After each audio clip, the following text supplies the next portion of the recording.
Ви коли-небудь чули про мовну моду в Москві 17 століття? Поки російська пропаганда століттями вбивала нам у голови міф про сільське наріччя, реальні архіви кажуть абсолютно про інше. Був час, коли в Кремлі розмовляти з українським акцентом було ознакою вищого суспільства, а не знати київської мови означало бути неписемним лапотем. Це не патріотична фантазія, це історичний факт. До середини 17 століття Московія була інтелектуальною пустелею. Там не було університетів, не було світської літератури, а церква користувалася мовою, яку самі московити ледве розуміли.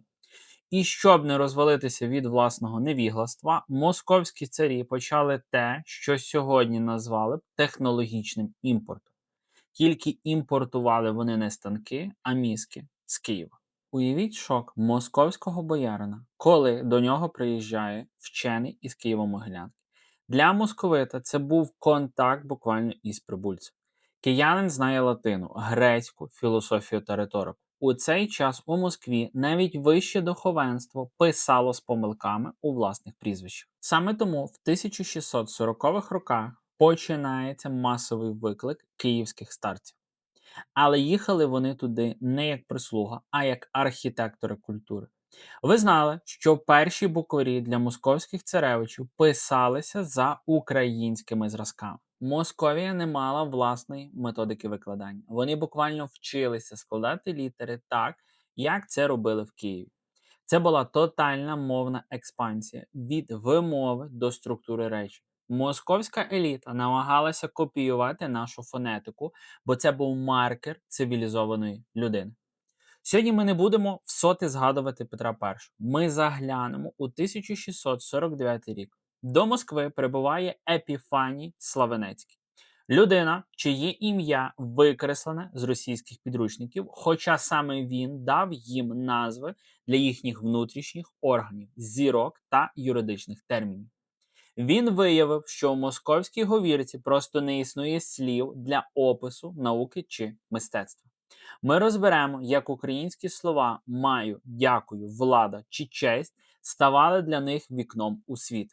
І головне, ви побачите, як виникла перша велика стіна страху.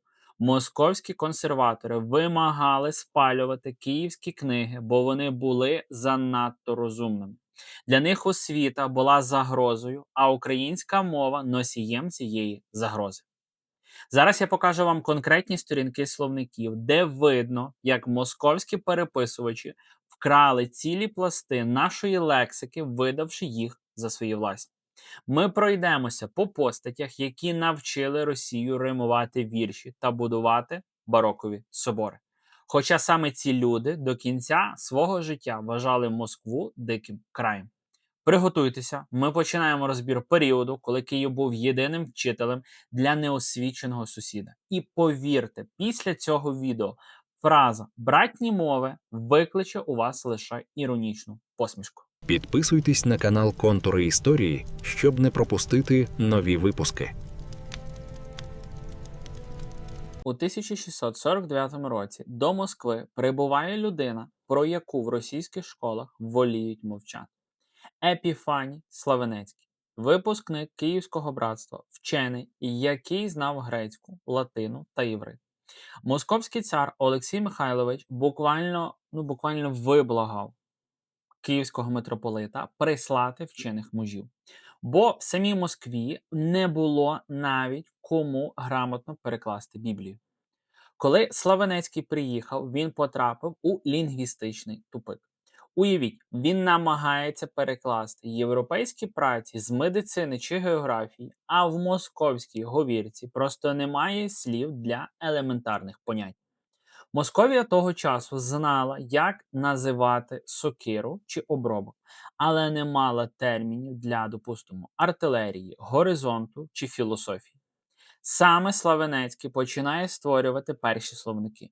Він бере українські слова або латинські корені в українській адаптації та вписує їх у московський побут. Це була не просто допомога, це була повна прошивка їхнього інтелектуального коду абсолютно з нуля. Але Славенецький був не першим. Ще раніше, у 1627 році, у Києві вийшов лексикон славяно-російський Памви Беринди. Це була база буквально.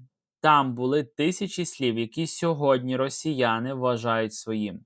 Слово, влада, честь, мудрість, вирок.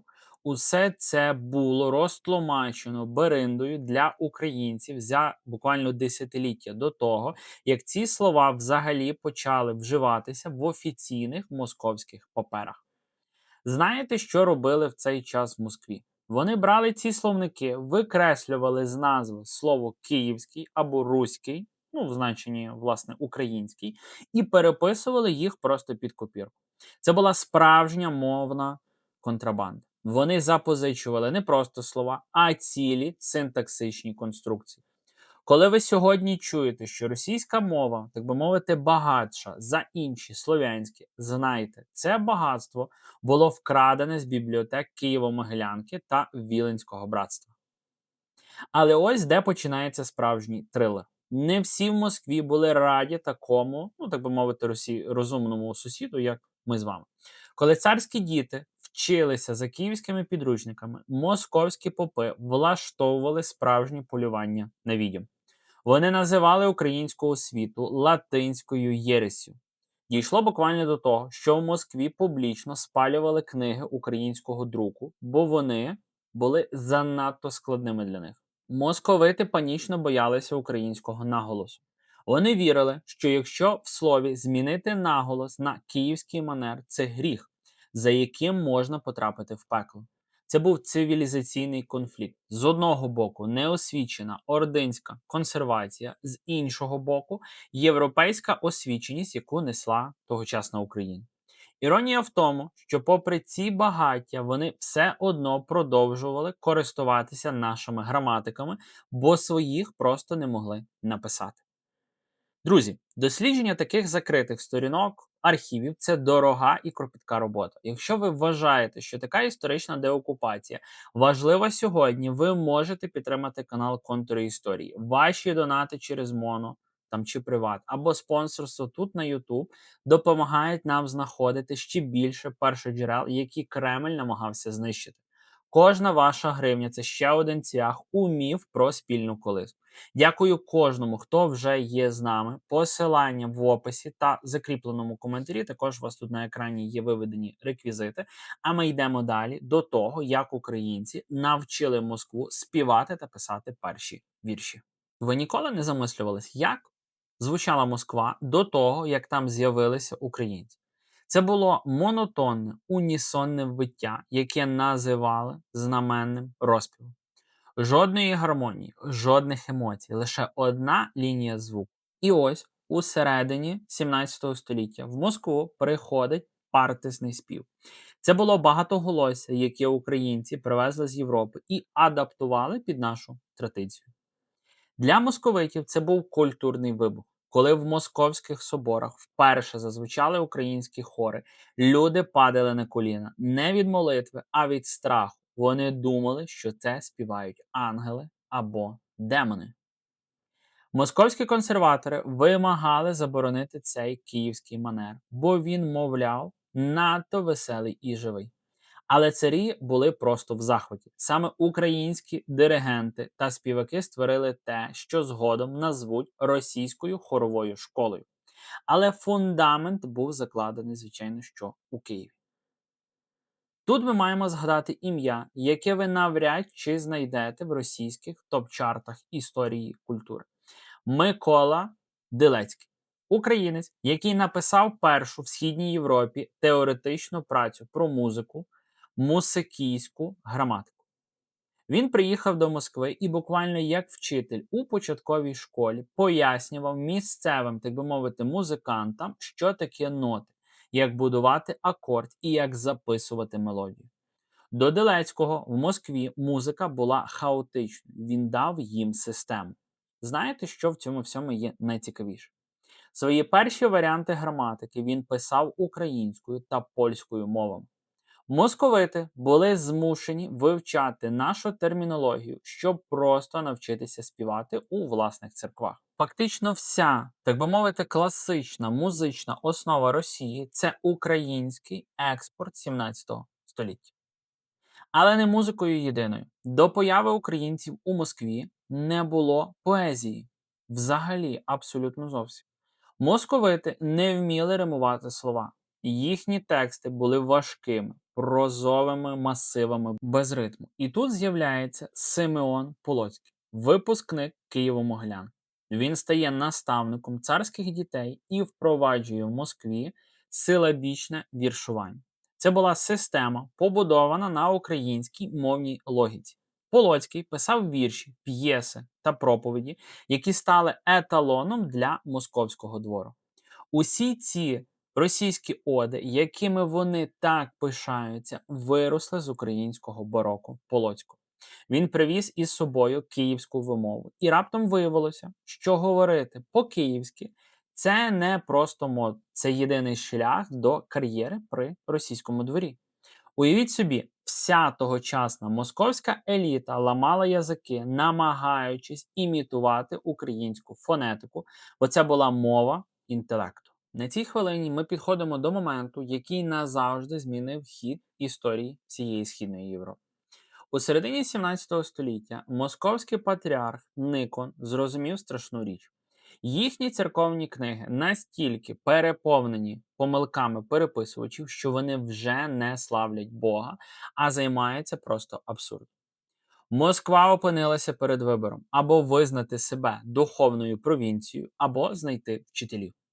І Никон робить радикальний крок. Він офіційно наказує виправити всі московські книги за київськими зразками. Уявіть рівень приниження для Третього Риму. Вони викликають десант із 300 київських ченців, які сідають у Москві і починають тотальну чистку. Вони змінюють наголоси, виправляють закінчення, викидають зайві літери. Але для пересічного московита це виглядало як напад на саму віру. Вони звикли до своєї неписемної говірки. А тут приходять черкаси і кажуть, що ви 500 років молилися неправильно. Це призвело до того, що в Росії називають розколом. Але якщо прибрати релігійну містику, це була мовна війна. Старообрядці, так би мовити, консерватори, кричали, що київські виправлення – це печать Антихриста. Вони йшли на багаття, вони спалювали себе цілими селами, аби лише не вимовляти слова так, як це робили в Києві. Ви буквально тільки вдумайтеся в цей рівень опору цивілізації. Люди вмирали, щоб не приймати українську мовну норму. Саме тоді виник цей поділ на високий стиль, який був повністю київським, та низову говірку московську. Українська мова фактично стала мовою сакральною, мовою Бога для Російської імперії, що зароджувалася. Але цей борг вони вирішили сплатити дуже специфічно. Коли вони повністю всмоктали нашу граматику, вони просто вирішили знищити її носію. Поки фанатики спалювали себе, еліта божеволіла від усього українського. Це був період, який мистецтвознавці сором'язливо називають наришкінським барокко. Але насправді це було чисте українське барокко, перевезене майстрами з Києва та Чернігова. Царівни та боярині замовляли собі сукні на київський манер. У палацах читали вірші українською, а в церквах будували іконостаси, які виглядали як копії київських. Московія того часу була настільки захоплена українським інтелектуальним продуктом, що навіть назви посад у державному апараті почали замінювати на ті, що функціонували в Речі Посполитій та Гетьманщині. Це була м'яка сила в дії. Київ домінував у Москві без жодного пострілу, виключно через силу слова та нашої культури. Зараз я хочу, щоб ви подивилися на екран. Я покажу вам 3 цитати того часу. Одна зі словника Беринди, друга з пізнішого московського видання. Ви бачите цю різницю? Її абсолютно і близько майже немає. Вони просто копіювали інтелектуальну власність і ставили свій штамп. Напишіть у коментарях, чи знали ви, що російське православ'я у сучасному вигляді це фактично відредагована киянами версія, а не якась там древня московська традиція. Ваші відповіді допомагають відео ранжуватися, тому не лінуйтеся, це теж частина нашої боротьби за правду. Ми підійшли до фінального акту цієї драми. Якщо раніше українці їхали до Москви як просвітителі, то на початку 18 століття з'являється людина, яка зробила цей процес вже незворотним. Феофан Прокопович, колишній ректор Києво-Могилянки, людина неймовірного інтелекту, яка знала, як словом змінювати реальність.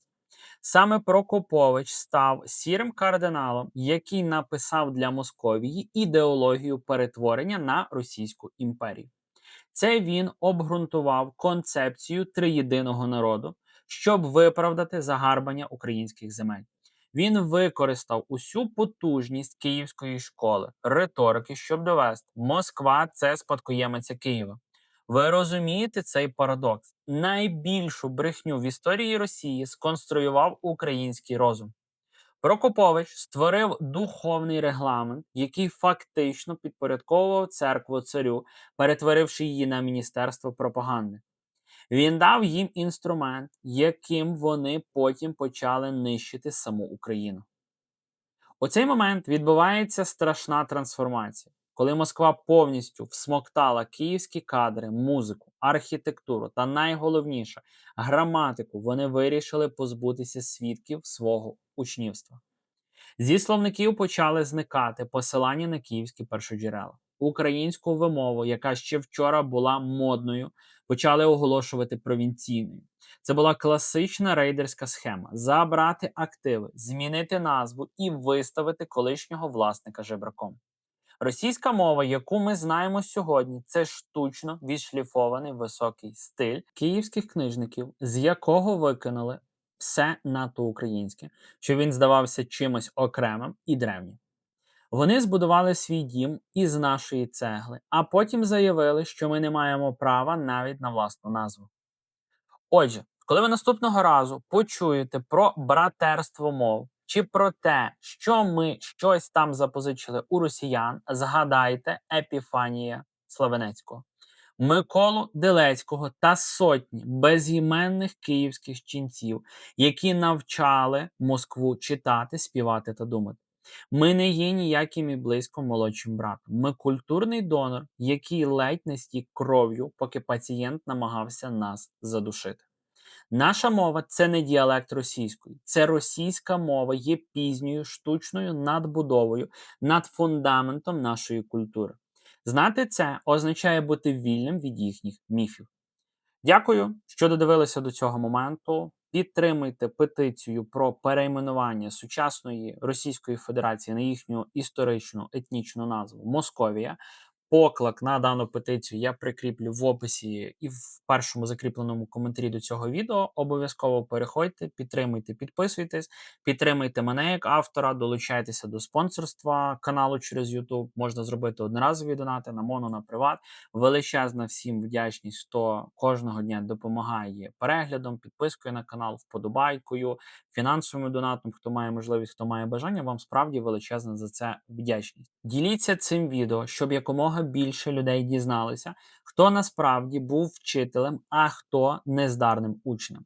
Що, вкрав просто щоденник, щоб батьки не побачили погану оцінку. Підписуйтесь на контури історії, бережіть себе, бережіть свою мову, бо в ній наша головна зброя. Побачимося з вами в наступному відео. Слава Україні! Підписуйтесь на канал Контури історії, щоб не пропустити нові випуски.